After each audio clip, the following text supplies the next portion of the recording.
حضرت صہیب رضی اللہ تعالیٰ عنہ سے روایت ہے کہ رسول اللہ صلی اللہ علیہ وسلم نے فرمایا، تم سے پہلے لوگوں میں ایک بادشاہ تھا، اس کا ایک جادوگر تھا۔ جب وہ جادوگر بوڑھا ہو گیا، اس نے بادشاہ سے کہا، اب میں بوڑھا ہو گیا ہوں، آپ میرے پاس کوئی لڑکا بھیج دیجئے، میں اس کو جادو سکھا دوں گا۔ چنانچہ اس نے اس کے پاس ایک لڑکا بھیج دیا، وہ اسے سکھانے لگا۔ جب وہ لڑکا جادو سیکھنے کے لیے جاتا تو اس کے راستے میں ایک راہب تھا۔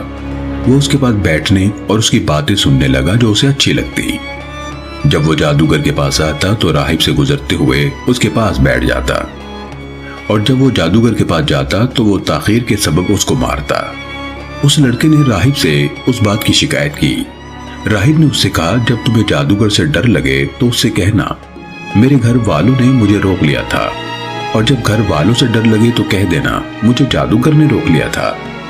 وہ اسی طرح معاملہ چلا رہا تھا کہ اسی اثناء میں اس کا سامنا ایک بڑے جانور سے ہوا جس نے لوگوں کا راستہ بند کر دیا تھا۔ لڑکے نے سوچا کہ آج میں پتہ چلا لوں گا کہ جادوگر افضل ہے یا راہب۔ اس نے ایک پتھر اٹھایا اور کہا، اے اللہ، اگر تجھے راہب کا معاملہ جادوگر سے زیادہ پسند ہے تو اس جانور کو قتل کر دے تاکہ لوگ گزر سکیں۔ اس نے پتھر مار کر اس جانور کو قتل کر ڈالا اور لوگ راستے پر سے آنے جانے لگے۔ پھر وہ راہب کے پاس آیا اور یہ بات بتائی۔ راہب نے اس سے کہا، بیٹے، آج تم مجھ سے افضل ہو، تمہارا اللہ کے ہاں مقبولیت کا معاملہ وہاں تک پہنچ گیا جو مجھے نظر آ رہا ہے۔ اب جلد ہی تمہاری آزمائش ہوگی، جب تم آزمائش میں مبتلا ہو جاؤ تو میری نشاندہی نہ کر دینا۔ یہ لڑکا مادرزاد اندھے اور پھول بہری کے مریض کو ٹھیک کر دیتا تھا اور لوگوں کی تمام بیماریوں کو علاج کر دیتا تھا۔ بادشاہ کے ایک مصاحب نے جو اندھا ہو گیا تھا یہ بات سنی تو وہ بہت سے ہدیے لے کر آیا اور کہا، یہ جو کچھ ہے اگر تم نے مجھے شفا دے دی تو سب تمہارا ہے۔ لڑکے نے کہا، میں کسی کو شفا نہیں دیتا، شفا اللہ دیتا ہے۔ اگر تم اللہ پر ایمان لے آؤ تو میں اللہ سے دعا کروں گا، اللہ تمہیں شفا عطا فرما دے گا۔ وہ اللہ پر ایمان لے آیا اور اللہ نے اسے شفا دے دی۔ وہ بادشاہ کے پاس گیا اور پہلے کی طرح اس کے پاس بیٹھ گیا۔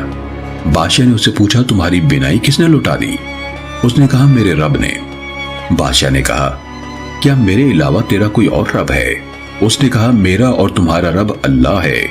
بادشاہ نے اسے پکڑ لیا اور مسلسل اسے اذیت دیتا رہا، یہاں تک کہ اس نے اس لڑکے کا پتہ بتا دیا۔ اس لڑکے کو لایا گیا۔ بادشاہ نے اس سے کہا، بیٹے، تمہارا جادو یہاں تک پہنچ گیا ہے کہ تم مادرزاد اندھوں کو ٹھیک کر دیتے ہو، پھول بہری کے مریضوں کو تندرست کر دیتے ہو، اور یہ کرتے ہو اور یہ کرتے ہو۔ تو اس نے کہا، میں کسی کو شفا نہیں دیتا، شفا تو صرف اللہ دیتا ہے۔ بادشاہ نے اسے پکڑ لیا اور اسے مسلسل اذیت دیتا رہا، یہاں تک کہ اس نے راہب کا پتہ بتا دیا۔ پھر راہب کو لایا گیا اور اسے کہا گیا، اپنے دین سے پھر جاؤ۔ اس نے انکار کیا تو اس بادشاہ نے آرا منگوایا اور اس کے سر کے درمیان میں رکھا اور اسے چیرا، یہاں تک کہ اس کے دو ٹکڑے ہو کر ادھر ادھر گر گئے۔ پھر بادشاہ کی مصاحب کو لایا گیا، اس سے کہا گیا، اپنے دین سے پھر جاؤ۔ اس نے بھی انکار کر دیا۔ اس نے اس کے سر پر بھی آرا رکھا اور اس کو بھی چیر دیا، اس کے دو ٹکڑے ہو کر ادھر ادھر گر گئے۔ پھر اس لڑکے کو لایا گیا اور اسے کہا گیا، اپنے دین سے پھر جاؤ۔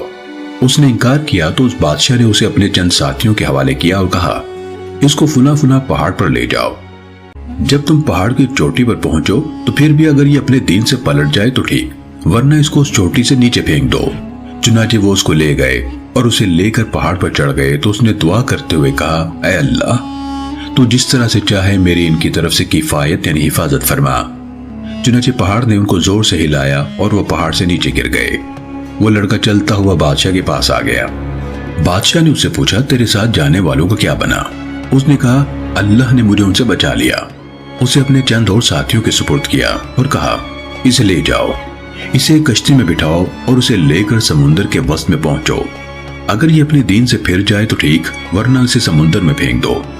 وہ اسے لے گئے۔ اس نے کہا، اے اللہ، تو جس طرح سے چاہے مجھے ان سے بچا۔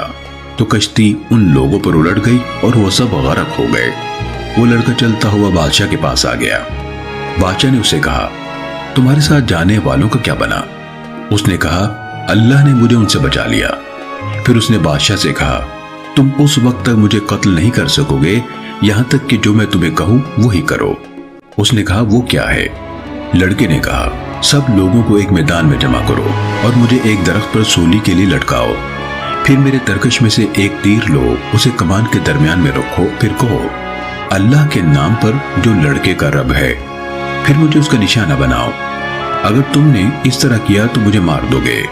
اس نے سب لوگوں کو ایک میدان میں جمع کیا، اسے کھجور کے ایک تنے کے ساتھ لٹکا دیا، پھر اس کے ترکش سے ایک تیر نکالا، اسے کمان کے درمیان میں رکھا، پھر کہا اللہ کے نام سے جو اس لڑکے کا رب ہے، پھر اسے نشانہ بنایا تو تیر اس کی کنپٹی کے اندر گھسا۔ لڑکے نے اپنا ہاتھ اپنی کنپٹی پر تیر لگنے کی جگہ رکھا اور جاں باختہ ہو گیا۔ اس پر سب لوگ کہہ اٹھے ہم اس لڑکے کے رب پر ایمان لائے، ہم لڑکے کے رب پر ایمان لائے، ہم لڑکے کے رب پر ایمان لائے۔ بادشاہ کے پاس آ کر کہا گیا جس بات سے تم ڈرتے تھے اسے دیکھ لیا؟ اللہ کی قسم تمہارا ڈر حقیقت بن کر تم پر آن پڑا، لوگوں نے ایمان قبول کر لیا۔ بادشاہ نے راستوں کے سروں پر خندقوں کی کھدائی کا حکم دیا تو وہ کھود دی گئیں، ان میں آگ بھڑکا دی گئی۔ اس بادشاہ نے کہا جو اپنے دین سے نہ پھرے اسے ان میں جلا ڈالو، یا اس ایمان لانے والے سے کہا جاتا اس کے اندر گھسو تو وہ ایسا کر گزرتے۔